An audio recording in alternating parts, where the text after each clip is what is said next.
E aí, você tem suporte? Você suporta perder? Um vídeo difícil, um pouco mais denso hoje. Vamos lá? Bom, por conta da quarentena eu não tenho saído muito. Acabo que tenho me inspirado, buscado inspirações nos meus atendimentos, nas coisas que eu venho conversando com os meus pacientes. E eu tive uma sessão essa semana importante sobre esse tema, sobre suporte. Quanto de suporte emocional a gente tem para perder? Eu estava conversando com ele sobre como a gente vence e algumas discussões e alguns encontros, e ao vencer esses encontros, a gente perde coisas que são muito preciosas como pessoas. Quantas vezes na nossa família a gente, ao impor uma opinião que às vezes está correta ou está acertada do nosso ponto de vista, e ao vencer aquele embate a gente perde aquela pessoa. Suporte emocional tem a ver com quanto a gente consegue não precisar que o outro concorde com a gente para que a gente permaneça.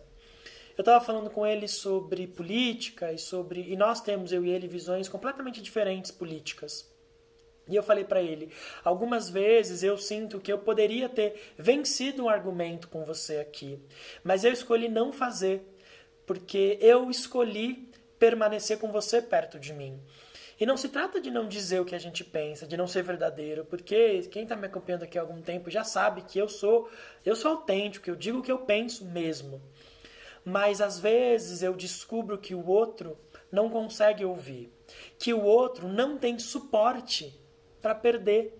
E se o outro não tem suporte para perder, eu posso amorosamente suportar aquela derrota, suportar que o outro precisa dessa vitória mais do que eu, que ele precisa estar certo mais do que eu, que ele precisa que a opinião dele seja a opinião mais do que eu. E se eu tenho suporte emocional dentro de mim, se eu tenho espaço interno, se eu estou bem comigo mesmo, se eu tenho uma autenticidade pautada em quem eu sou, eu não preciso vencer todas as batalhas. Eu fiquei pensando em uma experiência que eu tenho com os meus irmãos. Eu sou o irmão de mais 3, então somos em 4. 4 opiniões diferentes, 4 perspectivas diferentes. E às vezes meus irmãos estão se brigando para saber, por exemplo, puxa, onde vai ser o Dia das Mães? Vai ser aqui na minha casa? Não, vai na minha casa. Não, faz na casa do Caio que é melhor, faz. E muitas vezes eu penso, internamente, não divido isso com eles, eu penso, não me importa. Eu adoraria que fosse na minha casa. Minha casa, eu sou financeiramente mais bem sucedido que os meus irmãos, até porque alguns deles ainda estão começando a vida e tal. Então eu tenho uma estrutura que é mais confortável. Só que eu moro mais longe. E pra mim tá tudo bem ir até lá, voltar até aqui. Eu suporto que a escolha deles seja a escolha que eles quiserem fazer, porque o mais importante é estar com eles. Eu suporto que a minha opinião não seja aquelas que eles vão seguir. Eu suporto não porque eu acho que, por exemplo, a casa do meu irmão é mais confortável. Não, a minha opinião continua sendo a mesma, de que aqui seria mais confortável. Mas eu suporto perder para estar com eles.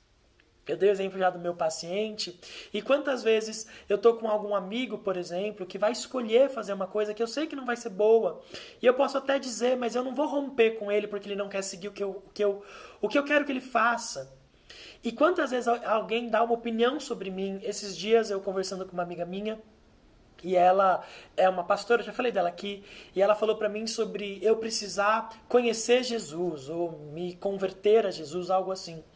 E eu, dentro de mim, eu sei qual é a minha experiência com a minha espiritualidade. Então, ao invés de brigar com ela, eu ouvi o que ela tinha para dizer e fiz, eu entendi qual é a sua opinião.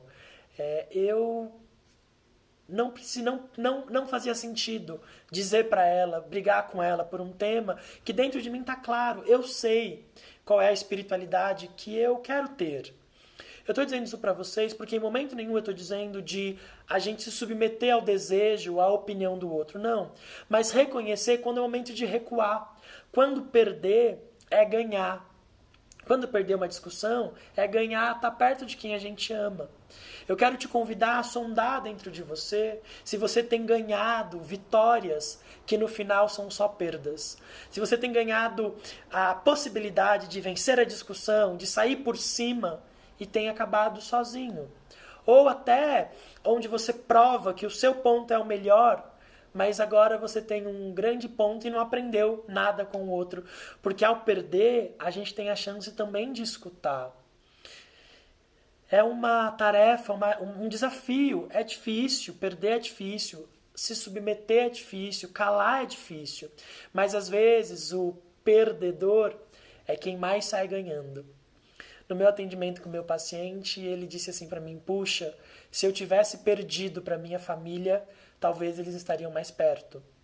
Eu achei lindo porque naquele momento ele estava perdendo para mim. Ele estava perdendo uma discussão e ao perder para mim, ele ganhou algo muito mais precioso, que era refletir sobre uma condição de afeto que ele tinha com a família dele. Como é lindo, como foi bonito poder vê-lo perder, sabe? Eu queria dividir isso com você como um chamamento, um chamado para que você avalie as suas estruturas. Comece a se questionar quanto que você dá conta de perder. Talvez você consiga mais do que você imagina. E talvez, ao começar a perder alguns confrontos, você ganhe coisas tão preciosas. Espero que essa reflexão te toque de alguma forma, como ela me tocou a primeira vez que eu refleti e me tocou essa semana quando eu refleti com o meu paciente. Tá bom? Beijo pra vocês. Tchau, tchau.